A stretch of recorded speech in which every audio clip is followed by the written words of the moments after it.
થોડાક વાક્યો છે સરસ મજાના, શિક્ષકોને સુવિચાર તરીકે પણ લખવા હોય તો લખી શકે છે. તો खुद को इतना बुलंद कर कि तकदीर लिखने से पहले खुदा बंदे से पूछे बता तेरी आरजू क्या है. આટલી તો આપણી તેવડ નથી, પણ એમાંથી 100મો ભાગ કરીએ તો પણ ઘણું છે. પોતાની જાતને બીજાથી શ્રેષ્ઠ માનવી એનાથી મોટી ભૂલ એ કંઈ નથી. બધા આ જ વેમસ, મારા જેવું કોઈ નથી, મારા જેવું કોઈ નથી ને એ જ મોટું વાક્ય ભૂલવાળું છે કે આપણાથી શેરની માથે સવા શેર તો હોય જ છે. ત્રીજું, શિક્ષણનો અંતિમ હેતુ માનવીને પરિપૂર્ણ બનાવવાનો છે. ખાલી ચોપડા ભણાવી દીધા ને અભ્યાસક્રમ ભણાવી દીધા ને પાઠ હલાવી દીધા ને કવિતાઓ હલાવી દાખલા ગણાવી દીધા એ નથી. મારે ગુજરાતીનો પાઠ હલાવતી હતી ત્યારે કહેવત આવી કે ઝાઝા હાથ રળિયામણા. પાઠિયાથી મેં મૂકી દીધું, બાળકોને દાંતેડા લઈને મેદાનમાં, આ બાજુ 20 બાળકો બેસાડે, આ બાજુ 2 જ બાળકો બેસાડે, તો ભાઈ આ બેયને સરખા ભાગ આપ્યા તો ભાઈ આટલું કરી કાઢો. 20 બાળકોએ 10 મિનિટનું કામ કરી દીધું, 2 બાળકો ત્યાં સુધી આટલું કરી નહોતા શકે. છોકરાઓને સમજાયું કે ઝાઝા હાથ કેના હતા, 20 બાળકોએ ઊંચા કર્યા તો કેટલું કામ થયું કે રળિયામાં અને ઝડપથી થયું. અહીંયા કહેવત સમજાઈ ગઈ. એકવાર વિજ્ઞાનનો એકમ હલાવતી હતી, અળવીના પાન આવ્યા ત્યારે છોકરા, બહુ વર્ષો પહેલાંની વાત છે, જો અળવીના પાન છોકરા જાણતા નહોતા કે બેન આ શું.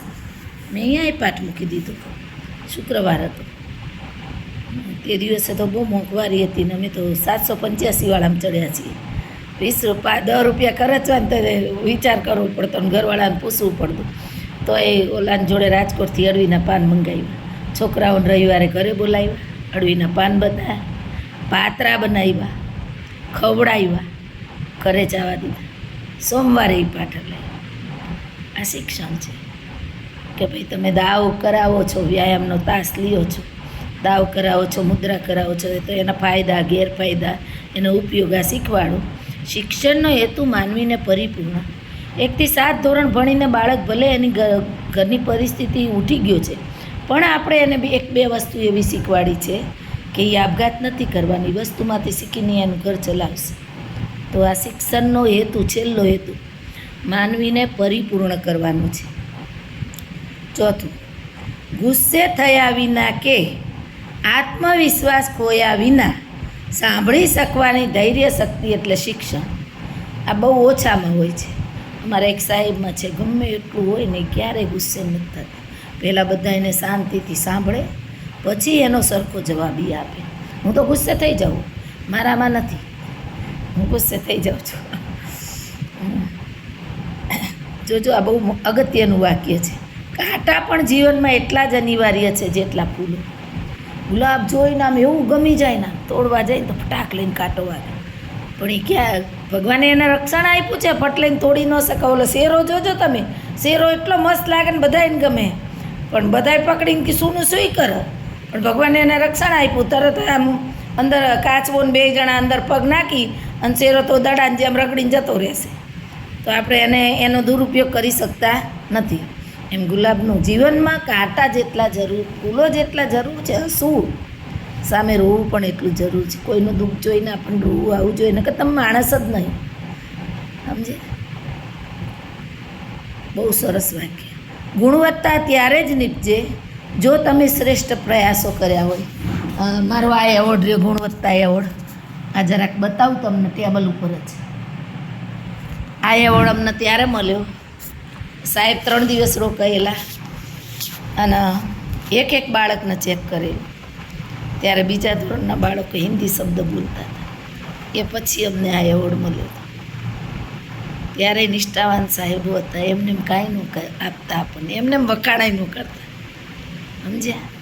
તો ગુણવત્તા ત્યારે જ નીપજે જો તમે શ્રેષ્ઠ પ્રયાસો કર્યા છે ને, તો તમારું કામ દેખાવાનું જ છે. હે પ્રભુ, આ જગતને સુધારજે, શરૂઆત મારાથી કરજે. એક માણસ જો આ વાક્ય જીવનમાં ઉતારે ને, તો ભારત એટલું સધર્ષણ તે વાત જ જવા દે. કોઈનો પ્રેમ ઓછો હોતો નથી, આપણી અપેક્ષાઓ બહુ હોય છે. સાચી વાત છે. મારે તો ગુડીન પપ્પા મને એટલું સરસ રાખતા, એટલું કરતા ને, તો એમ થાય મારી જોડે તો બે હતા જ નહીં. મારા જોડે બે હતા જ નહીં, મારા માટે કરતા જ નહીં. બધું બધા જ કરતા હોય. પત્ની પણ પતિ માટે કરતી હોય ને પતિ પણ પત્ની માટે કરતો જ હોય. પણ ભગવાને આપણને મોહ માયા અપેક્ષાઓ આપી છે ને એની આગળ આપણને બીજું કાંઈ દેખાતું નથી. Knowledge is a power. જય ભીમ. કોઈનું ઉદાહરણ આપવાનું જ નથી. તમે આંબેડકરનું ઉદાહરણ આપો ને.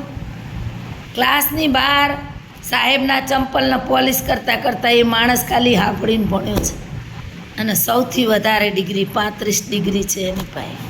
કોઈ એને પહોંચી જ ન વળે. જ્ઞાનનો આટલો પાવર છે. Knowledge is a power. Self help is the best help. પોતાની જાતને તમે મદદ કરો ને એનાથી મોટી મદદ એ કંઈ નથી. એવું એક બીજું છે, કોઈને નડીએ નહીં ને એનાથી મોટી સેવા એ કંઈ નથી. Life is a beautiful but it is full of pain. Beautiful life દરેકની હોય, બધું હોય, નોકર ચાકર ગાડીઓ, પણ પછી તમને બીજા શબ્દોની ખબર નથી પડતી. પેઇન હોવું જરૂરી છે, કાંઈક તકલીફ પડવી જરૂરી છે, તો તમને લાઈફના શબ્દો સમજાય છે કે એના અર્થ સમજાય છે.